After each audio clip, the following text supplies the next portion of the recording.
안녕하세요. 저는 초등학생 아들을 둔 40대 여성 사연자입니다.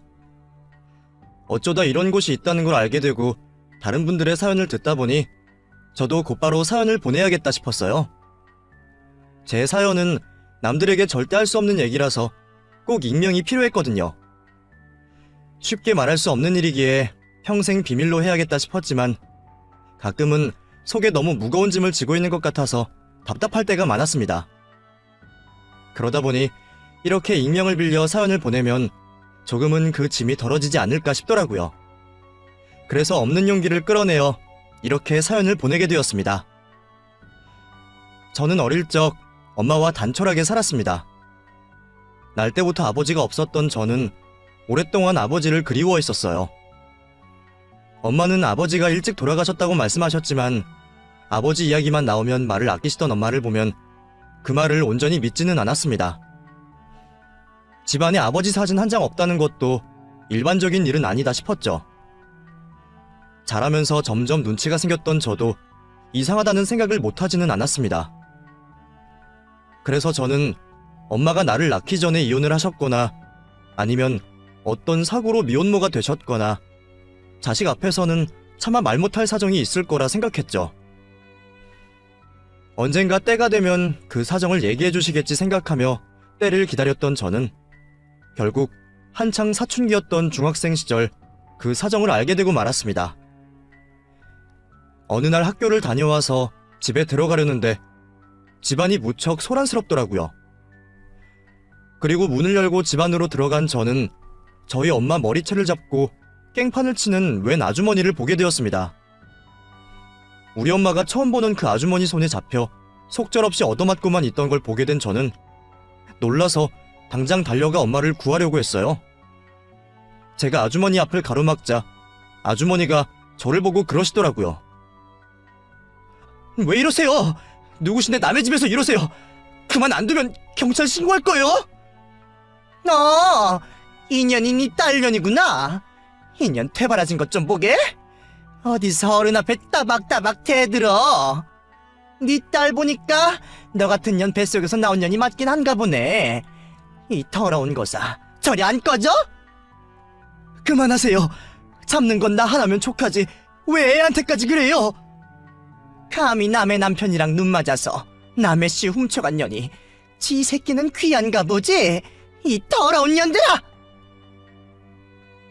누군지 모르는 그 아주머니는 처음 본 제게 별별 막말을 다하며 저와 엄마를 모욕했고 그 말에 저는 그제서야 제가 모르고 있었던 아버지의 비밀을 알게 되었습니다. 엄마는 가정이 있는 남자를 만났고 유부남과 외도로 저를 가졌던 거였어요. 그렇게 저는 혼외자로 태어나 아버지라는 사람에게 최소한의 생활비만 받고 있었고 어디론가 돈이 매번 흘러간다는 걸 알게 된 그 집 와이프가 저희 집을 찾아왔던 것이었습니다. 설마 나한테 그런 출생의 비밀이 있을 거라는 생각은 하지 못했던 저는 그 일로 큰 충격을 받을 수밖에 없었습니다. 내가 불륜으로 태어난 자식이었다는 게 도저히 받아들여지지 않았어요. 그리고 제가 가장 사랑하던 엄마가 사람들에게 손가락질 받는 상간녀라는 게 믿을 수가 없었죠. 왜 하필이면 불륜인 건지 저는 남의 가정을 파탄내고 태어나야 했던 제 존재를 부정할 수밖에 없었습니다. 그리고 가장 사랑했던 엄마를 미워할 수밖에 없었죠. 왜 하필 그런 선택을 했던 건지, 왜 나를 그런 자식으로 만든 건지, 엄마를 사랑했던 만큼 엄마를 증오할 수밖에 없었어요. 혼자 자식 키우느라 고생 많은 엄마를 늘 챙기고 걱정했던 제가 그 후로는 엄마를 똑바로 쳐다볼 수가 없었습니다. 한편으로는 한 번의 실수로 평생 고생하고 남편 없이 외롭게 살아온 엄마가 불쌍했지만 저더러 제가 엄마의 죗값을 돌려받을 거라며 저주하고 간 그 아주머니의 말이 뇌리에 남아 평생 제 발목을 붙잡았어요. 그렇게 저는 엄마가 저지른 과오를 평생 제 업보처럼 짊어지고 살아야 했습니다. 정말 그 말이 현실이 될까 두려워 결혼도 생각해보지 못했던 저였어요. 내가 엄마 같은 사람이 되거나 엄마 같은 사람을 만나거나 둘 다 하고 싶지 않기에 차라리 혼자 사는 게 좋겠다 싶었거든요.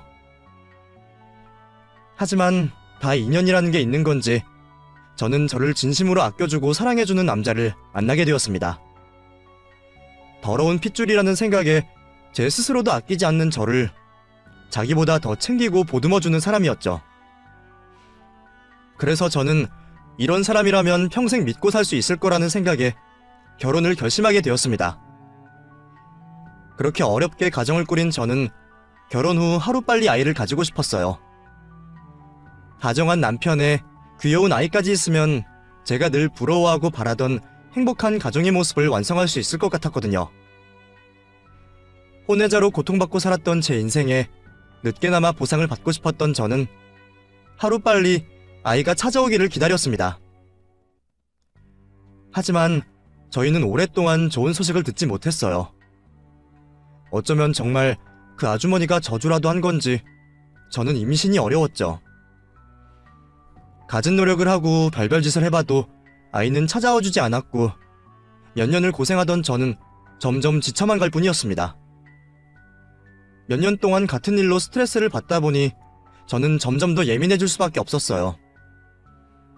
몇 년째 손주 소식이 없자 시어머니는 당연히 저를 나무라셨고 저와 시어머니 관계는 더 멀어질 수밖에 없었죠. 남편은 제 편을 들어주고 저를 챙겨주기 바쁜데도 저는 모든 게 야속하더라고요. 대체 뭐가 문제인지도 모른 채 아이를 갖지 못했던 저는 저도 모르게 남편에게 짜증을 내며 스트레스를 풀기도 했습니다.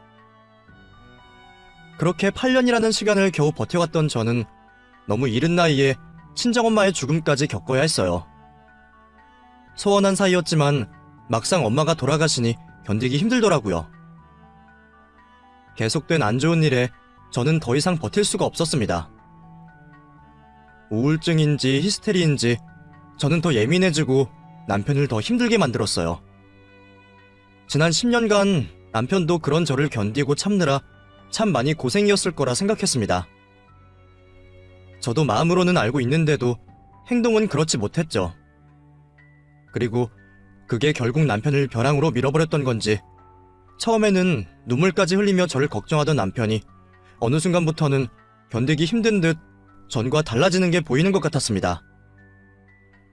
그렇게 저는 남편과 더 소원해졌고 남편은 어느 순간부터 겉도는 것처럼 보였죠. 그리고 한참 나중에서야 남편에게 이상한 낌새를 느끼게 된 저는 남편에게 다른 여자가 있다는 걸 알게 되었어요. 그 사실에 저는 너무 큰 배신감을 느꼈습니다. 어느 상황에서도 끝까지 나만 사랑할 것 같았던 남편이 나 말고 다른 여자를 만났다는 게 믿어지지도 않았어요. 그것도 내가 임신 문제로 고통받고 있는 동안 자기는 밖에서 행복을 찾았다는 게 여자로서 정말 비참하고 괴로운 일이었습니다. 한번 배신당한 남편을 평생 의심하면서 살 수 없다는 생각에 당연히 이혼을 결심했지만 남편은 실수였다며 제게 용서를 구했어요. 여보, 제발 한 번만 용서해줘. 정말 실수였어. 나 당신 잃고 싶지 않아. 그때는 나도 너무 힘들었고 모르겠어. 나도 제정신 아니었어. 그러니까 제발 나 좀 용서해줘. 어? 저는 남편에게 아무 말도 하지 못했습니다. 계속 만날 생각은 없었다. 몇 번 만나고 관계를 정리한 게 전부였다며 저를 설득하는 남편의 말을 전부 믿었던 건 아니었습니다. 그것보다는 오래전 나를 저주했던 그 사람 말처럼 내가 정말 우리 엄마의 업보를 돌려받았구나 싶었거든요. 어쩌면 내가 남편을 너무 끝으로 몰아서 그 사람이 숨 쉴 구멍을 찾아 도망간 게 아닌가 싶기도 했죠. 그런 상황에서조차 저는 남편을 완전히 원망할 수가 없었습니다. 그리고 남편 말대로 저도 남편 없이 살 수 없을 것 같았어요. 남편은 그 여자를 진작 정리했다며 다시는 그런 일이 없을 거라 다짐했고 저는 남편과 상간녀와 3자 대면을 하고서야 남편을 처음이자 마지막으로 용서하기로 했습니다. 다시 한번 이런 일이 벌어진다면 그때는 뒤도 안 보고 이혼을 할 거라고 했죠. 남편은 제게 진심으로 용서를 빌었고 그 후 다시 예전의 남편으로 돌아왔습니다. 죄책감인지 미안함인지 그 후로 제 앞에서 속죄하는 마음으로 제게 최선을 다하려고 했죠.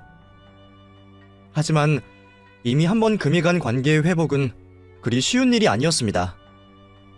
그 일은 남편을 믿었던 제게 너무 큰 상처를 주었고, 제가 다시 남편을 신뢰하는 건 무척 어려운 일이었어요. 그렇다고 한 번 용서를 하기로 약속하고 부부관계를 유지하려 노력하는 상황에 언제까지 부부 사이가 대면대면할 수는 없는 일이었습니다. 그래서 저는 관계 회복을 하려면 더더욱 아이가 필요하다 생각했어요. 원래 부부들은 시간이 지나면 사랑이 식고 자식들로 엮여 산다는데, 우리한테도 자식이 있으면 서로 연결고리가 생겨 버틸 수 있을 것 같았거든요. 하지만 기대와 달리 저희에게는 여전히 기대하던 소식이 찾아와 주지 않았습니다. 그 일이 있고도 몇 년이 지나 내 나이도 40이 다 되었는데 언제까지 마냥 기다려야만 하는 건지 답답할 따름이었죠. 해볼 일은 다 해봤는데도 답이 없자 결국 저는 제 욕심을 버리기로 했습니다. 그리고 최후의 보루로 생각했던 입양을 다시 고민해보게 되었죠. 물론 입양이 쉽게 결정할 만한 일도 아니고 남의 자식 키우는 게 쉬운 일이 아니라는 것도 잘 알고는 있었습니다. 처음 입양 고민을 했을 때부터 충분히 많이 걱정하고 고민했던 일이었죠. 그래도 제가 자식을 보기 위해서는 결국 그 방법밖에 없겠더라고요. 제가 낳지 않는 자식을 친자식처럼 키울 수 있을지 겪어보지 않고 자신하기는 어려웠지만, 남편과 문제가 있었던 이후로는 제 생각도 많이 달라지게 되었어요.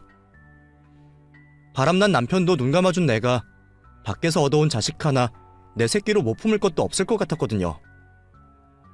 그리고 무엇보다 그렇게라도 자식이 갖고 싶었던 거죠. 자식 낳을 수 있는 사람들도 입양해서 남의 자식 잘만 키우는데 더 이상 욕심낼 수도 없는 제가 그 사람들보다 걱정이 더할 리는 없을 거라 생각했습니다. 무엇보다 남편과의 관계 회복을 위해서라도 저는 자식을 보고 안정적인 가정을 꾸리고 싶었어요. 결국 저와 남편은 다시 입양 얘기를 꺼내게 되었습니다. 여보, 우리 그냥 입양할까? 입양? 당신 진심이야? 전에는 고민된다면서 그냥 포기하는 것 같더니 갑자기 왜 마음이 바뀌었어? 갑자기는 아니지. 우리도 늘 그 생각을 염두하고는 있었잖아. 그냥 어떻게든 임신을 기다렸던 거지. 근데 이제도 희망을 가지기 힘들 것 같아. 내 나이도 있고 이 나이에 갑자기 안 되던 임신이 된다는 거 불가능이라는 거 당신도 알잖아. 병원에서도 포기하듯이 말하는데 우리가 뭐 잘났다고 하염없이 기적을 바라고 있겠어. 나도 이제 더 미련 없이 그만 힘들고 싶어. 나는 자식 없어도 괜찮아. 혹시 나 때문에 입양 고민하는 거면 무리하지 않아도 돼. 자식 좀 없으면 어때? 우리끼리 잘 살면 되지. 안 그래? 글쎄, 우리가 정말 우리끼리 남은 평생을 잘 살 수 있을까? 당신 정말 그렇게 생각해? 남편의 지난 잘못을 탓하듯 묻는 제 말에 남편은 아무 말도 하지 못했습니다. 저도 이제 와서 다시 남편을 책망하려는 의도는 아니었지만 아주 속상한 마음이 없다고는 할 수는 없겠죠. 하지만 그 말은 저의 진심이고 사실이었습니다. 저희같이 고비를 겪은 부부가 자식도 없이 부부관계를 평생 유지하기는 어렵다고 생각했거든요. 그렇게 저희는 상의 끝에 아이를 입양하기로 했습니다. 몇 군데 보육원을 돌아보며 결정을 하기로 했죠. 남의 자식을 데려다 키우는 일이라고 하지만 저는 왠지 어딘가에 저희와 맞는 인연이 있지 않을까 생각했습니다. 천륜도 하늘이 정하는 거라는데 그럼 인연도 하늘이 정해주시는 게 아닐까 싶었거든요. 어딘가에 나한테 찾아와주지 못한 제 인연이 있을 거라 생각하며 저는 마음에 들어오는 아이들을 찾게 되었습니다. 물론 모든 아이들은 다들 사랑스럽고 예뻤어요. 이 아이들이 다 부모 손을 떠난 걸 생각하면 마음이 복잡했죠. 누구는 갖지 못해 안달인데 누구는 낳아놓고도 버리는구나 싶어서 억울한 생각마저 들었거든요. 그래서 그 예쁘고 여린 아이들이 모두 하나같이 안타까웠어요. 하지만 그렇다고 제가 그 아이들을 다 데려올 수는 없었으니 하나만 골라야 했는데 그게 너무 어렵더라고요. 그런데 남편은 은근히 눈에 걸리는 아이가 있는 듯 했습니다. 몇 군데의 보육원을 다니면서도 별 내색 않던 남편이 어느 아이에게 관심을 갖는 것 같더라고요. 아직 제 선택을 위해 별말 않는 것 같았지만 10여 년을 같이 살았던 제가 남편의 의중을 모를 수가 없었습니다. 그래서 저도 그 아이를 더 눈여겨보게 되었어요. 자꾸 보다 보니 그런 건지 남편이 관심을 가지는 걸 알아서 그랬는지 몰라도 이상하게 그 아이가 저희 남편이랑 많이 닮았다 싶더라고요. 이제 겨우 2돌쯤 지난 아이다 보니 자라는 아이 얼굴이야 모르는 거지만 남편과 묘하게 닮은 그 아이에게 저도 눈길이 갈 수밖에 없었죠. 사람은 닮은 사람에게 끌린다 그러더니 그게 부모 자식 간의 인연에도 적용되는 건가 싶었습니다. 그렇게 점점 그 아이에게 마음이 끌렸던 저는 결국 남편에게 그 아이를 데려오자고 이야기를 꺼냈습니다. 제 눈치를 보는지 별말 못하던 남편도 그 아이 얘기에 반색을 하는 게 보였어요. 정말? 당신도 준영이가 마음에 들어? 나도 처음에는 당신이 관심 갖는 것 같길래 눈여겨봤는데 볼수록 뭔가 끌려. 다른 애들도 하나같이 다 예쁘지만 내 자식 같다 생각되지는 않았는데 준영이가 내 품에 안길 때마다 왠지 뭉클한 마음이 있어. 당신이랑 닮아서 그런 건지 몰라도 더 정이 간다 그래야 하나? 닮기는 뭘 닮았어. 애들 얼굴이야 다 거기서 거기지. 아니야. 잘 보면 당신 많이 닮아 보여. 당신도 그래서 준영이한테 눈을 준 거 아니었어? 내가 뭘 눈을 줘. 나는 그냥 준영이가 귀엽게 생겨서. 물론 애들은 다 귀엽지. 근데 그 중에서 걔는 좀 어리기도 하고 혼자 노는 게 짠해서 그랬나 봐. 그건 그렇다. 얘기 들어보니까 보통 돌 미만 애들이 제일 입양이 쉽고 아니면 차라리 적당히 큰 애들이 공개 입양된다는데 그 중간 2살짜리 애들은 입양이 어렵다나 봐. 아무래도 좀 자라기도 했고 새 부모에게 적응시키기가 애매한가 보더라고. 그래서 나도 준영이가 더 걱정이었어. 우리 아니면 어디 입양 갈 때는 있을지 더 자라기 전에 좋은 부모 만나면 좋을 텐데 말이야. 그럼 당신만 좋으면 우리가 준영이 데려오자. 그렇게 저희는 준영이를 데려오기로 결정했습니다. 다른 아이들보다 준영이에게 더 끌리는 그 느낌이 저희가 인연이라는 걸 말해준다 생각했어요. 저희는 어려운 입양 절차와 과정들을 밟아 입양을 준비했고 그렇게 준영이는 저희 식구가 되었습니다. 입양 준비하는 동안 시간이 흘러 준영이는 어느새 3돌에 가까운 나이가 되었어요. 1살이라도 어릴 때 아이를 데려와서 안정적인 가정을 만들어주고 싶었던 저는 준영이가 3살 생일은 저희와 함께 할 수 있어서 참 다행이라 생각했습니다. 그렇게 저는 준영이의 엄마가 되었고 제게는 드디어 자식이 생기게 되었어요. 보통 그 나이쯤 되면 자기 고집도 생기고 부모에 대한 기억도 어렴풋이 있어서 적응이 어려울지도 모른다고 걱정을 들었는데 다행인지 준영이는 너무 살갑고 다정한 아이였습니다. 아무리 빨라도 몇 년은 지나야 엄마 소리를 들을 거라 생각했는데 준영이 입에서 선뜻 나온 엄마 소리에 저는 제가 부모로서 아이에게 인정을 받았다고 생각했어요. 이제 막 말을 하면서도 저를 곧잘 엄마라 부르며 따르는 아이를 보니까 얘가 정말 제 자식이 맞구나 확신이 들더라고요. 준영이는 하루빨리 적응을 했고 저희는 그렇게 남부럽지 않은 행복한 가족이 되었습니다. 어려운 결정이었지만 그럴 만한 가치가 있다고 생각했죠. 그렇게 앞으로는 행복한 날들만 있을 거라 생각했던 저는 어느 날 청천벽력 같은 소식을 듣고 말았습니다. 그건 다름 아닌 남편의 사고 소식이었죠. 준영이가 들어오면서 이제 우리 가족에게도 봄 같은 행복만 찾아올 거라 생각했는데 그런 와중에 남편이 교통사고를 당했다는 소식은 믿기 어려웠습니다. 원래 불시에 벌어지는 게 사고라고는 하지만 그게 자기 일일 거라 생각하고 사는 사람은 아무도 없을 테니까요. 급히 병원에 달려간 저는 수술방에 들어가 있는 남편을 마주하게 되었습니다. 그리고 그날 남편은 열 몇 시간이 넘는 수술 끝에도 결국 의식을 찾지 못했어요. 그 순간 저는 남편을 전부 용서할 테니 남편이 제발 살아오기만을 기도했습니다. 하지만 남편은 결국 저와 어린 자식을 두고 세상을 떠났습니다. 아이를 입양하고 반년 만에 벌어진 남편의 죽음에 저는 할 말을 잃었어요. 이제 막 저희를 부모로 받아들이며 적응한 아이에게 아빠의 죽음을 뭐라고 알려줘야 할지 막막하더라고요. 그나마 다행인 건 아이가 어리다는 거였습니다. 3살짜리 아이에게 그런 말을 할 수도 이해를 시킬 수도 없다는 게 감사할 따름이었습니다. 하지만 저는 남편의 죽음을 받아들여야만 했습니다. 이제 나 혼자 준영이를 키워야 한다는 걸 하루빨리 받아들이는 게 아이와 저를 위하는 길이었으니까요. 덕분에 저는 남편을 떠나보낸 불쌍한 과부 노릇도 길게 할 수 없었어요. 이제 남은 평생 혼자 자식을 키우며 살아야 하는 저는 쉴 틈이 없었습니다. 외벌이를 자처해준 남편 덕분에 아이와 긴 시간 같이 하려던 제 계획은 틀어졌죠. 당장 먹고 살기 위해서라도 저는 다시 일을 해야 했고, 이제 겨우 안정을 찾아가는 아이를 어린이집에 떼어놓아야만 했습니다. 속이 상했지만 그게 사는 길이었죠. 앞으로 나 혼자 평생 벌어서 아이를 잘 키울 수 있을지 현실적인 고민들에 막막하기만 했습니다.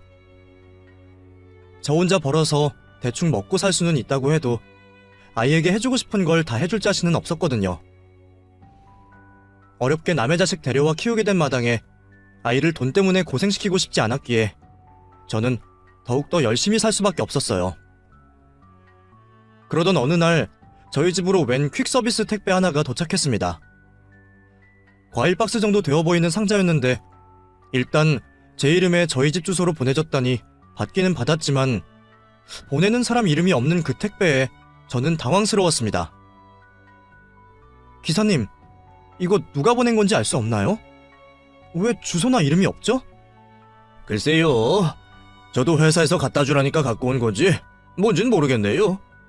근데 가끔 그런 게 있긴 있어요. 받는 사람만 있는 택배. 네? 그럼 누가 보낸지도 모르는 택배를 받으라는 거예요? 보낸 사람이 누군지 알 수 없어요? 뭐 저희 기사들이야 그런 건 모르고 아마 알아보시려면 회사 쪽에 알아보셔야 할 거예요. 그럼 혹시 알아볼 수 없을까요? 괜히 받았다가 혹시 잘못될까 봐요. 에이, 받는 사람 주소가 확실한데 뭐 잘못될 게 있겠어요.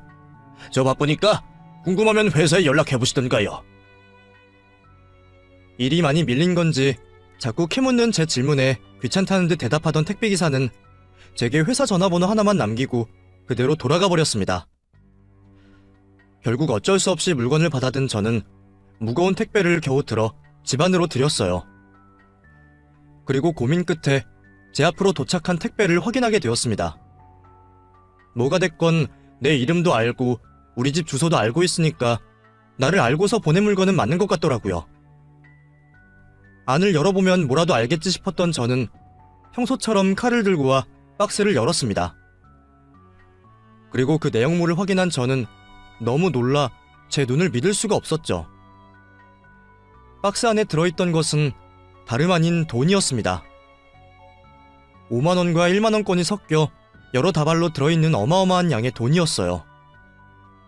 세상 천지에 택배로 돈을 보내는 사람이 어디 있는지 저는 너무 놀라 손이 떨릴 지경이었습니다. 대체 누가 나한테 이런 걸 보냈는지, 이 많은 돈이 어떻게 우리 집으로 오게 되었는지 저는 상상도 할 수 없었어요. 그 돈이 얼마가 되는 건지 감도 오지 않아 바라만 보던 중 돈다발 사이에 있던 쪽지 한 장을 발견하게 되었습니다. 분명 나한테 보낸 게 확실한 누군가의 쪽지에는 생각지도 못했던 말이 적혀 있었죠. 이영란 씨 보세요. 힘드실 텐데 도움이 되고 싶어 보냅니다. 이건 제 전 재산 3억입니다. 꼭 받아 써주세요. 자기가 누구인지, 왜 돈을 보내는 건지 가타부타 설명도 없이 자신의 전 재산이라며 3억이라는 큰 돈을 보냈다고 적혀있는 쪽지 내용에 저는 깜짝 놀랄 수밖에 없었어요. 대체 누가 나한테 이런 걸 보냈고 우리 집안 사정을 알고 있는 건지 저는 막연한 두려움과 긴장감에 심장이 두근거렸습니다. 아마 저희 남편이 죽고 자식과 단둘이 남겨진 제 사정을 알고 있는 것 같은데 그렇다고 자기 전 재산을 보낼 사람이 누굴까 싶었거든요. 시부모님도 몇 년 전 돌아가셨고 남편은 외동자식이라 다른 형제도 없었는데 그렇다고 죽은 식구의 처를 챙겨줄 일가 친척도 없는 사람이었습니다. 저야말로 혼외자로 태어나서 생부의 소식은 알지도 못했고 어머니는 천에 구하라 이런 걸 보낼 사람도 없었죠. 그 순간 잠깐이나마 한 번도 보지 못했던 아버지가 보낸 건 아닐까 싶은 생각을 했지만 그 생각은 이내 지울 수밖에 없었어요. 엄마 살아계실 동안에도 한 번 찾아온 적 없고 10몇 살 때까지 최소한의 생활비만 보냈던 사람이 이제 와서 전 재산을 보낸다며 저를 챙길 리는 없다 싶었거든요. 그런 사람에 대한 기대와 애정은 진작에 저버린 지 오래인 저였기에 생부는 아닐 거라 확신했지만 사실 생부를 뺀다면 저한테 이런 거액의 돈을 막무가내로 보낼 만한 사람이 없는 게 사실이었어요. 그렇다고 일면식 하나 없는 사람이 제 사정을 다 알고 전 재산이라는 돈을 보낼 리도 없을 테니까요. 거기다가 굳이 자기 정보는 드러내지도 않고 익명으로 보낸 것을 보면 제 앞에 당당히 나올 수 있는 사람은 아니었을 겁니다. 그럼 제가 그 돈을 그냥 받을 수는 더더욱 없는 일이었죠. 결국 저는 박스를 다시 닫아놓고 익명의 발송자를 찾기로 했습니다.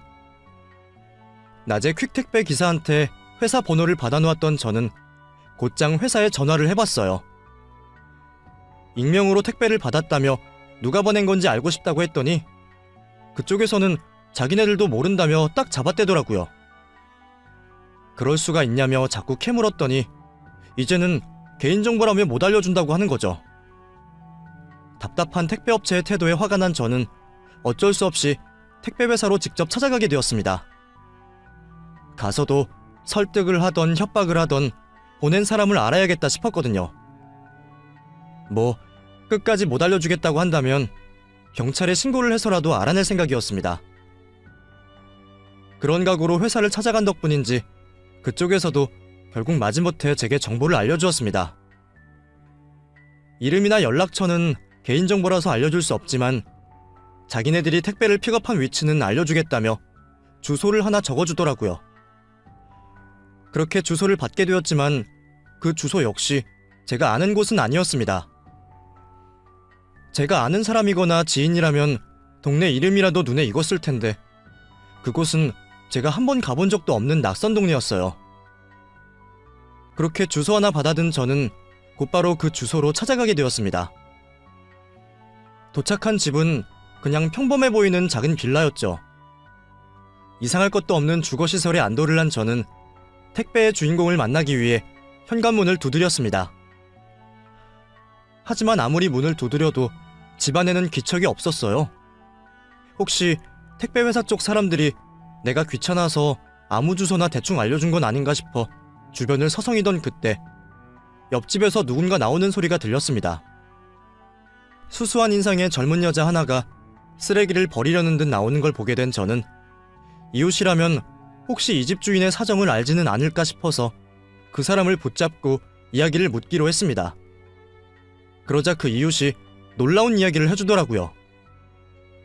그 집 오늘 완전히 방 뺐을걸요? 아침에 이사 나갔거든요. 그럼 혹시 어디로 갔는지는 모르세요? 제가 물건을 돌려드려야 할 게 있어서 꼭 찾아야 하거든요. 연락만 닿으면 되는데 아는 게 주소밖에 없어서요. 이사 간 게 아니고 병원으로 간다고 들었어요. 입원하셔야 한다 그러더라고요. 그전에도 어디 아픈지 몇 번 구급차에 실려가기도 했었고요. 그럼 혹시 그 병원이 어딘지는 모르세요? 병원은 정확히 모르겠는데요. 아, 근데 혹시 그분 찾아가실 거면 이것 좀 가져다 주실래요? 그쪽 집 우편물이 저한테 섞였더라고요. 이웃집 여자가 내미는 우편을 받게 된 저는 그 순간 수취인 이름을 확인하고 놀라서 몸이 굳을 수밖에 없었습니다. 제가 그토록 찾던 택배 주인의 이름이 다름 아닌 제가 잘 알고 있는 이름이었거든요. 최혜린이라는 그 이름은 다름 아닌 남편의 상간녀의 이름이었습니다. 딱 한 번 만났었지만 제가 평생 그 여자를 잊을 수는 없었죠. 내게 3억을 보낸 사람이 그 여자라는 걸 확인하게 된 저는 그 순간 모든 상황을 이해하게 될 수밖에 없었어요. 놀란 저는 너무나 큰 충격에 입을 틀어막으며 도망치듯 그 자리를 벗어날 수밖에 없었습니다. 남편의 상간녀가 내게 전 재산이라며 3억을 보냈다는 게 단순한 일은 아니었습니다. 나한테 미안해서 죄책감에 버린 행동이라기에는 그 금액이 너무 컸죠. 게다가 이제 와서 돈으로 보상 같은 걸 하고 싶었던 거라면 오히려 자기가 누군지 제대로 밝혔을 겁니다. 하지만 자기가 누군지 밝히지도 않고 전 재산이라는 큰 돈을 보냈다는 건 사죄가 아닌 부탁을 하고 싶었던 거겠죠. 내가 그 돈을 필요로 하는데 써주기를 바라면서 말이에요. 그리고 저는 그 돈이 필요한 대상이 누구인지 잘 알 것 같았습니다. 남편과 너무 닮았다 싶었던 제 아들 준영이 말이었죠. 그제서야 저는 준영이를 보면서 느꼈던 기시감이 무엇이었을지 깨달을 수밖에 없었습니다. 그리고 남편이 왜 은근히 입양 이야기를 반겼었고 그 많은 아이들 중에 준영이를 골랐을지도 예상할 수밖에 없었어요. 제가 과대망상을 하는 거라면 오히려 다행이었죠. 하지만 아무리 생각해봐도 제가 예상하는 그 일이 모두 진실일 것만 같은 강한 예감이 들더라고요. 애초에 그게 아니고서는 그 여자가 나한테 그렇게 큰 돈을 보낼 리가 없을 테니까요. 충격과 혼란스러움에 도망치듯 집으로 돌아온 저는 어린이집에서 돌아온 준영이를 재우고 한참 고민할 수밖에 없었습니다. 그냥 저의 의심뿐일지 모르겠지만 준영이의 얼굴을 볼수록 이제는 그 여자 얼굴이 떠오를 지경이었어요. 아니기를 정말 바랐지만 확인하지 않고는 알 방법도 없었죠. 그냥 묻어야 하나 모른 척해야 하나 별별 고민을 하던 저는 결국 고민 끝에 그 여자 앞으로 날아왔다는 우편물을 다시 들여다보게 되었습니다. 별것 없는 찌라시 우편물들 사이로 카드사에서 날라온 명세서를 보게 된 저는 어쩔 수 없이 남의 우편물을 뜯어보게 되었습니다. 방까지 빼버린 여자를 찾으려면 조금이라도 단서가 있어야 할 테니 다른 선택이 없었어요. 그렇게 저는 어떤 병원에서 결제된 카드 내역을 확인하게 되었습니다. 이웃집 여자가 했던 말처럼 그 상간녀가 어디 아프기는 아팠던 모양이더라고요. 카드 내역에서 병원 이름을 확인한 저는 다음날 곧장 그 병원을 찾아가게 되었습니다. 그리고 결국 병원에서 그 여자의 입원실을 알아낼 수 있었죠. 하지만 막상 그 여자를 만날 자신이 없었어요. 바람난 남편까지 감싸며 입양했던 아이였는데 이제는 내 자식이라 생각하던 준영이가 사실은 남편과 상간녀의 자식이었고 내 남편이 그걸 뻔히 알고서 나를 속였다는 걸 받아들일 수는 없으니까요. 하지만 어떻게든 확인해야 했던 저는 굳은 결심을 내리기로 했고 도저히 떨어지지 않는 발을 떼어 병실 문을 열었습니다. 그리고 그곳에서 많이 달라져 있는 상간녀의 모습을 보게 되었죠. 다행인 건지 몰라도 그 여자 역시 제 얼굴을 잊지는 않았던 모양입니다. 나를 한눈에 알아본 그 여자 눈에 당황스러움이 가득했거든요. 여긴 어떻게? 그럼 누가 그런 걸 보내면 알아보지도 않고 덥석 받을 줄 알았어요? 아니면 이사까지 가버렸으니 내가 못 알아낼 거라 생각했나?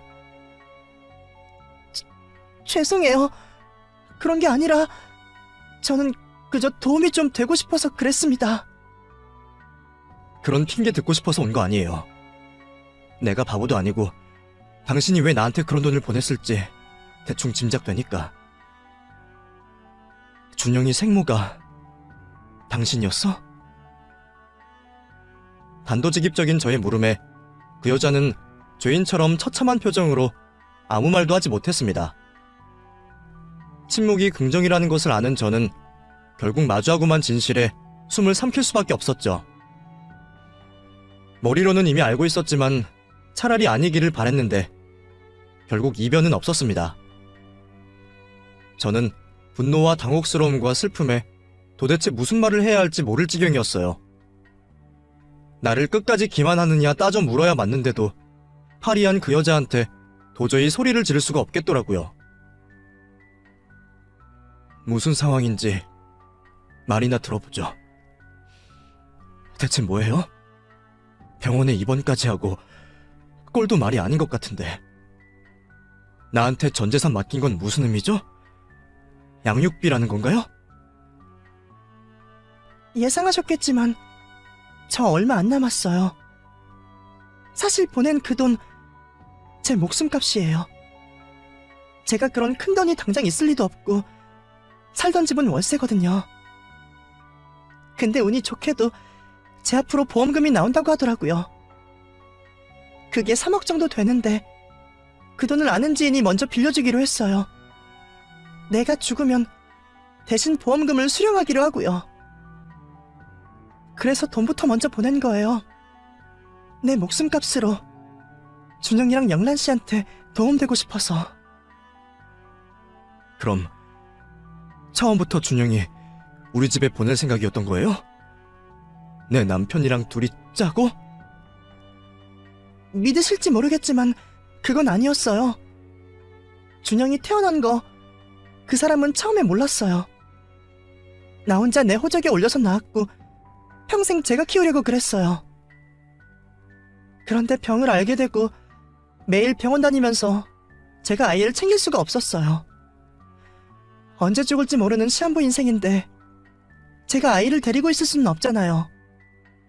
그 사이 방치하느니 보육원에 보내는 게 맞다 생각했죠. 물론 그 전에 아이 아빠한테 말을 하긴 했었어요. 당신 몰래 애를 낳았는데 혹시 데려가 줄 수 있냐고.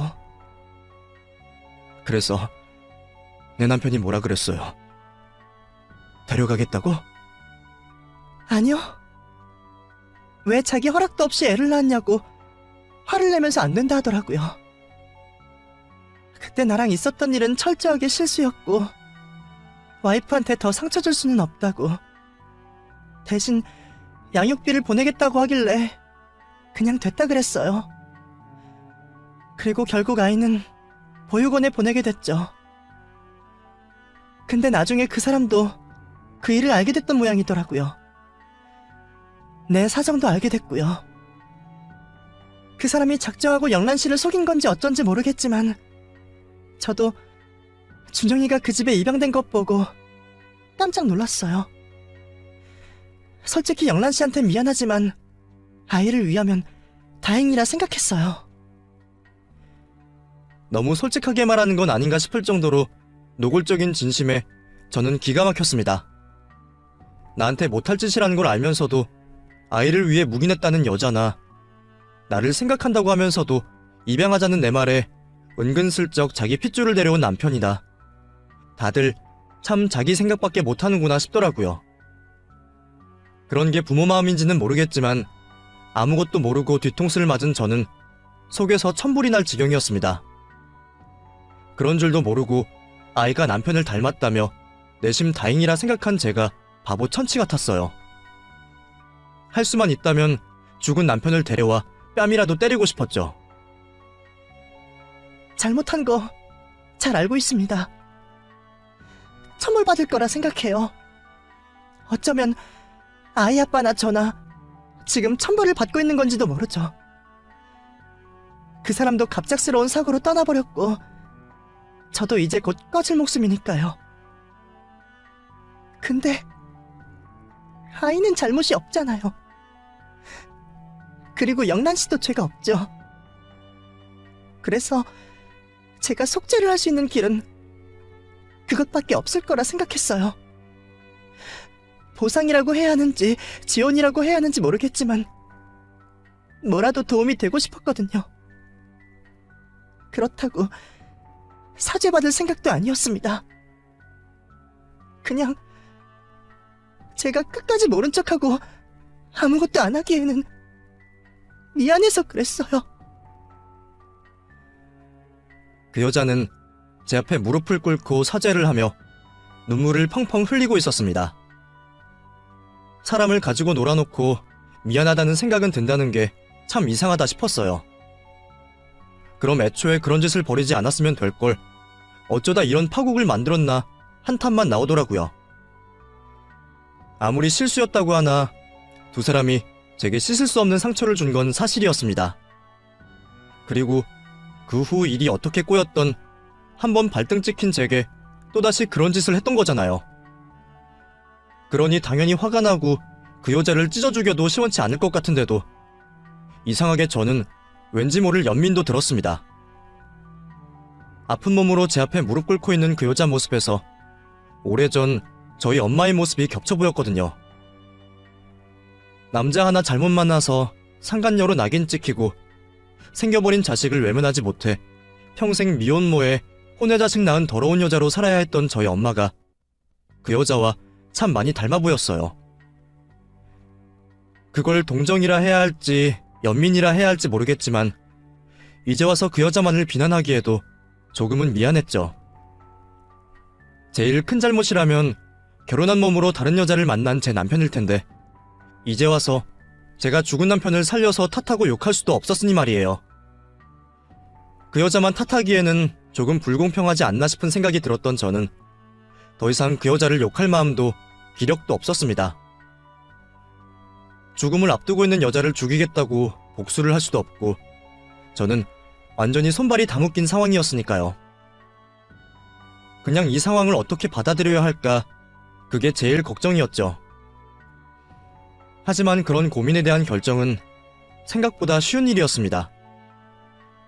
이제 모든 걸 알게 되었으니 준영이를 다시 보내야 하나 하는 생각을 했더니 결론이 쉽게 나오더라고요.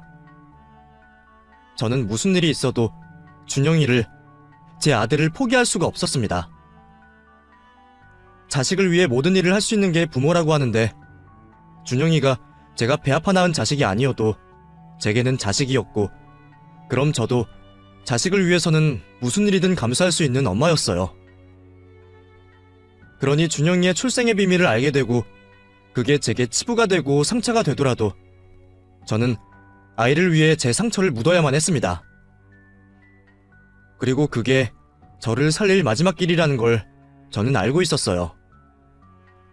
준영이마저 없으면 제 인생은 정말 암담할 테니 말입니다. 그렇게 저는 마음의 결정을 내렸고 그 여자의 바람대로 아이 생모의 목숨값을 받기로 했습니다. 혹시나 내가 그 돈을 받아서 당신을 용서하거나 이해한다고 생각하지는 말아요. 당신이 실수로 그랬던 나한테 미안하던 말던 상관없고 그냥 우리 준영이를 위한 선택이니까 그 돈은 당신이 바라는 대로 준영이를 위해서 쓸 겁니다. 아이가 자기가 부모한테 버려진 게 아니라 사랑받고 걱정받고 있었다는 건 알아야 하니까요.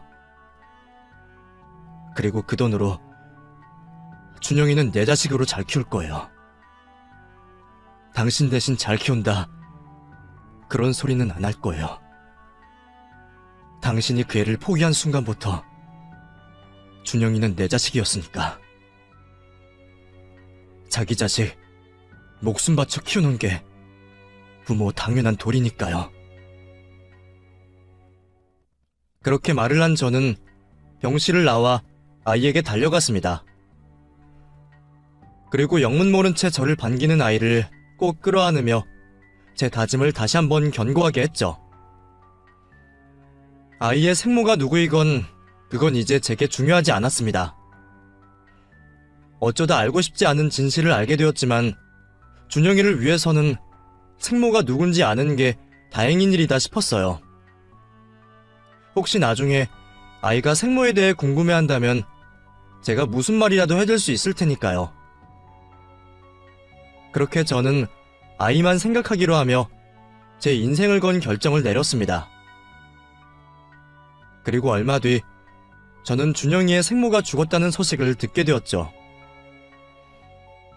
오가는 사람도 별로 없이 단촐한 장례식 분위기 속에 저는 아이를 데리고 여자의 마지막을 지켜보게 되었습니다. 그 여자가 불쌍하거나 안타까워서 갔다기보다는 아이의 생모를 위한 저의 마지막 배려라고 생각했어요.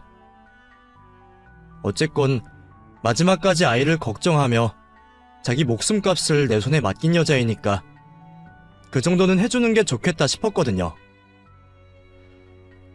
아직 어린 준영이는 그 여자가 누구인지 장례식이 뭔지도 모르겠지만 저는 그렇게 아이에게 엄마와 완전한 이별을 할 수 있게 해주고 싶었습니다. 그리고 저도 그 자리에서 준영이와 단둘이 새 출발을 결심하게 되었죠. 이제 준영이에게는 오로지 저만 남았고 저 역시 준영이가 전부가 되었습니다.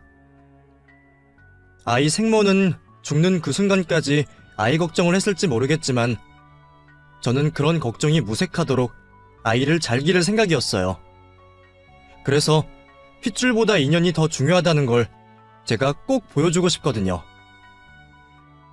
그렇게 저는 지금도 여전히 제 아들을 무엇보다 소중히 생각하며 잘 키워내고 있습니다. 아직 이 어린아이가 언제 다 자라서 제품을 떠나게 될지는 모르겠지만 그날이 오는 순간까지 저는 제가 할 수 있는 최선을 다하며 아이를 잘 기를 겁니다. 감사합니다.